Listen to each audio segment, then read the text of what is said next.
First, we open the driver's side door. Right where you see the steering, underneath the steering is a hood latch that needs to be pulled out. Once the latch is pulled, you will see the hood losing its grip. Notice on top of the logo there is a lever that needs to be pushed on left side completely, and while turning the lever on left we need to lift up the hood. This is that lever that I was talking about. Just push and hold this lever towards the left side and then lift up the hood. This hood has shock absorbers, so there is no support bar, and these shock absorbers actually hold on to the hood. Once the hood is open, right where the battery is, besides the battery is the place for the filter. What we will do is we will unclip these two clips right here. Now we will try lifting up the top cover as much as we can, and there is that filter right there that needs to be taken out. Just grab the filter and then pull it out.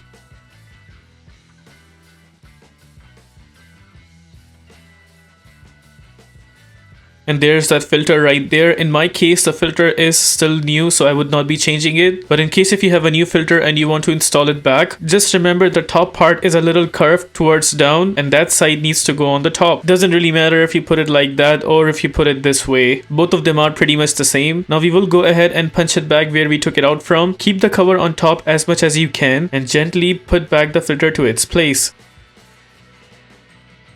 There is the filter positioned. Notice the bottom cover of the filter has these three positions right there. The top cover of the filter has some tabs coming out and they need to be slided in those three positions. Here is an example of how that tab looks like from the top cover. Similar to this tab, there will be two more tabs right besides. All these three tabs need to be slided into those three holes. Now we will carefully place the top part, keeping in mind those three positions. And it seems like the top part is placed appropriately because I do not see any gap right there and the filter does not seems to be visible. So we are good to put back the clips where they were to make the top part firm and strong. And with that, we are done with the replacement of the filter. Now suppose you want to close the hood back. We actually need to pull down the hood up until the middle, and to close the hood properly, we will leave the hood from the middle with a slight push.